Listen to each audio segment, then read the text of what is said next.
time for some more kitchen table astronomy with Hampshire College astronomer Dr. Salman Hameed, Mr. Universe, proudly wearing your All for One and 413 shirt that you got at 413 Day back in April. Thank you for shamelessly plugging the show.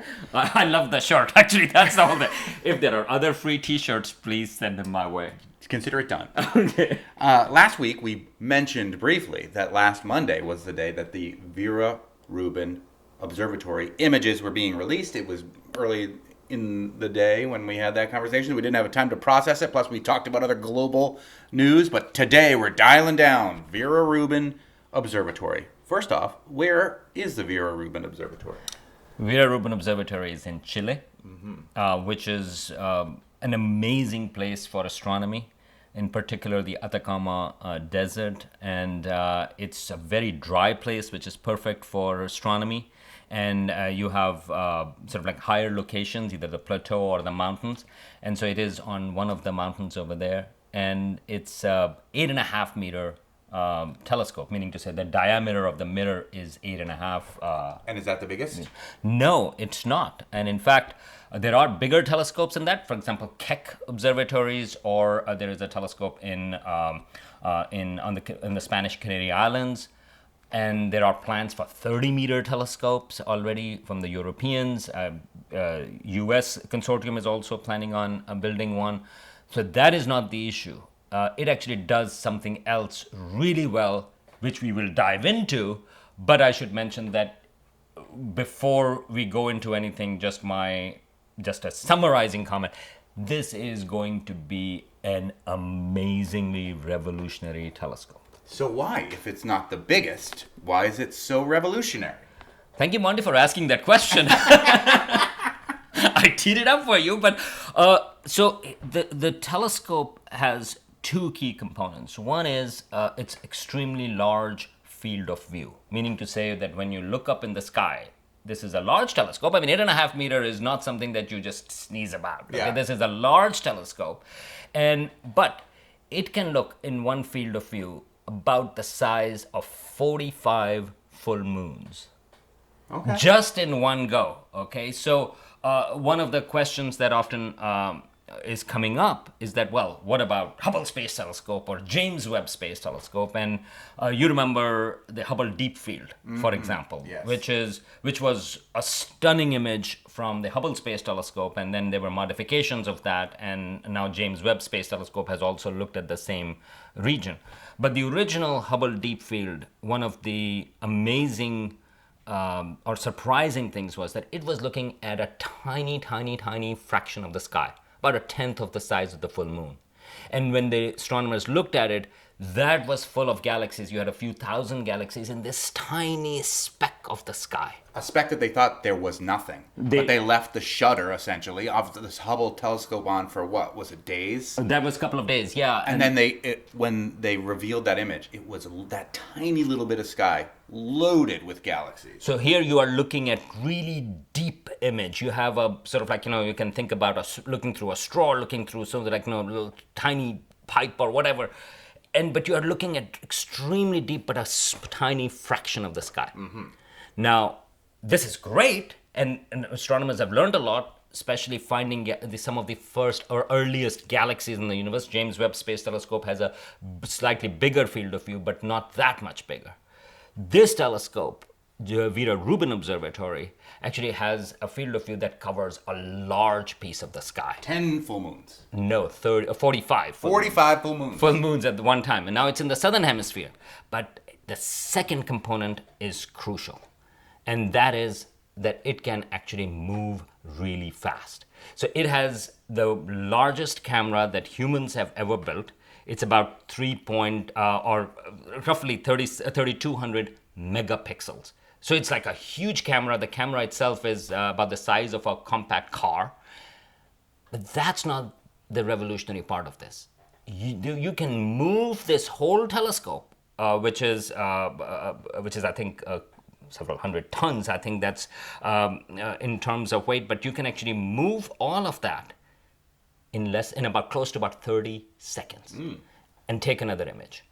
And its ability to move that quickly to take another image is what make it revolutionary. So if like an alien buzzes by, we'll be able to take all the pictures as it's moving by. Well, a little bit like that. I mean, you can. So this is exactly what it's doing. So what astronomers call that this is time domain astronomy, meaning to say this is astronomy that what's happening in the sky, and you can actually map it out with time. And so the whole structure is about 300 tons. It moves quickly. Take 30-second exposure. Moves quickly. Take 30-second exposures. So every night, it's going to take about 1,000 images. That's a lot of images, and this telescope is designed to work for 10 years. Mm-hmm. And so every 3 days, so just think about it. It's in the southern hemisphere, but in every 3 days, it's going to map the entire sky.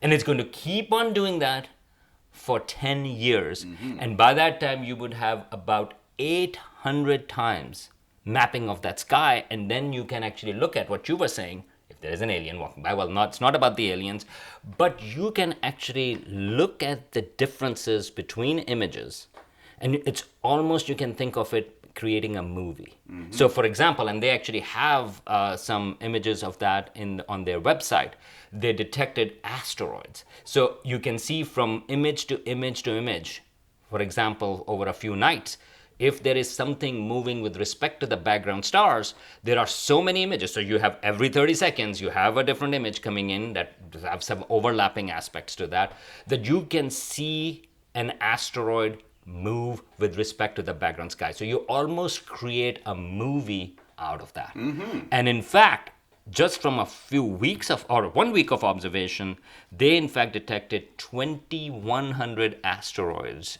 not detected before. Uh-oh. And that is just the beginning. The telescope has actually not started working fully. These images are, in some sense, just the early images, just to test run and also to show what it is capable of. But now think about a movie in that sense for over 10 years, where you can see the things that are changing in the sky. We think that things don't change. Things change all the time. And in fact, it is these things that change are the ones that provide us with amazing information about the universe, about asteroids, and about stars. So, the Vera Rubin telescope released some images last week that got a lot of popularity. What were those images of, and why were they important? First images from the telescope. So there are two images, and you should go to the Vera Rubin Observatory website, and there is a sky viewer where you can actually, the images are so big that if you really want to see the whole thing in full resolution, as they say, I think you need 400 high resolution screens for that. But the viewer that they have, it allows you to zoom in and zoom out. Sometimes people have said, well, they are images just like amateur astronomers take and things like that. No. First of all, no, they're not. Secondly, you can find a lot of detail. This is the thing that you can actually zoom in. And instead of things getting blurry or pixelated, you are going to keep on finding actually details in the image. So one of the images which I really loved, that was of a Virgo cluster. This is a cluster of galaxies about 55 million light years from us. And it's not that we didn't know this cluster existed. No, we have known this cluster that existed.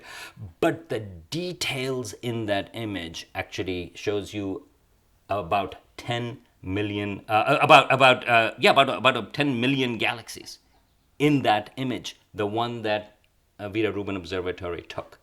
And it's going to find, so the small dots over there most of them are actually galaxies in the background. Some of them are in the front. The cluster itself has about 1,000 galaxies. But in the overall image, there are about 10 million galaxies. Now, it's a beautiful image. But now think about that over the period of 10 years, you are going to find even deeper images than that overall, because you can actually stack them 800 times and things like that. But something similar to that. They are trying to demonstrate what you would have after 10 years. So this is the one small field. They've done that a few hundred images to show this is how the sky is going to look like. They expect that we are going to find 20 billion galaxies. Wow. Okay, now, people say, yeah, but we know there are 100 billion galaxies. Carl Sagan had been saying billions and billions. Look, we have our estimates of how many galaxies are there in the universe. And yeah, there are more than 100 billion galaxies. Here we are not talking about, oh, there is an estimate of 20 billion galaxies. We will have data in 6 different filters that this telescope uses.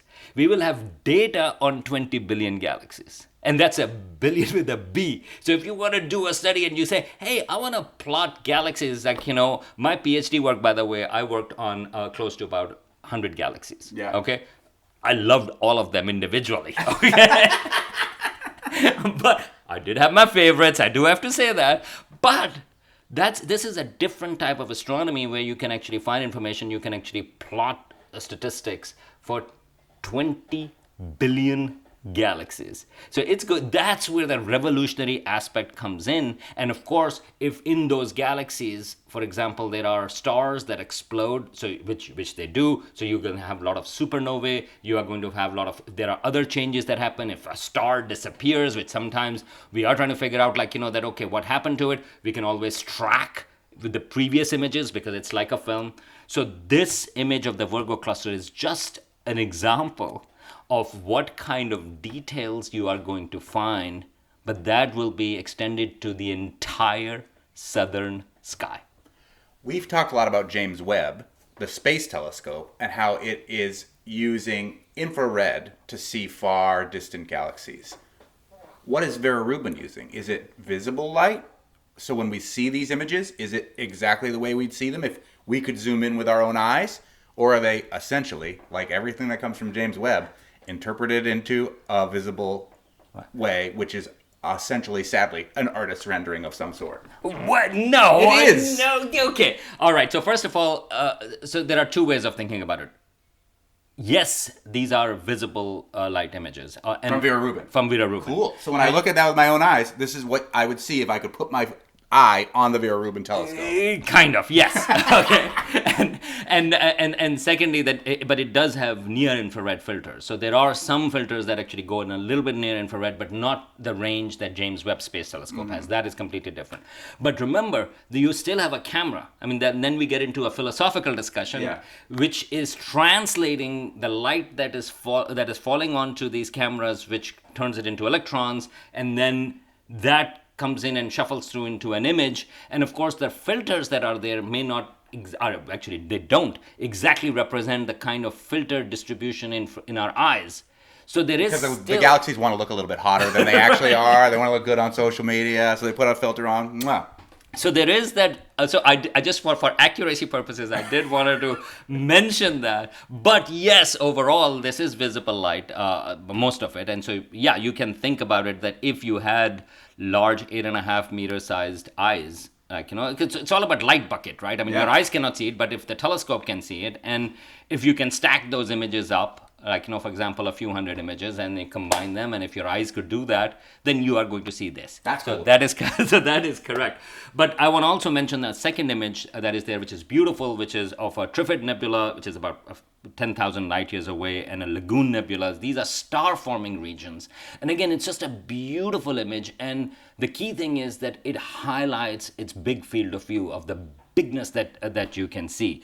And so these images, again, go to the Vera Rubin Observatory website. You can find a sky viewer. It guides you through, in particular, the Virgo cluster one. That is set up over there, and you can find these things. But the key aspect is that the questions about dark energy, how the universe is accelerating, questions about the rate of expansion of the universe, those type of things are going to be narrowed down or resolved by Vera Rubin telescope because we use some type of variable stars that vary in brightness, or we use exploding stars called supernovae in order to find the rate of expansion of the universe.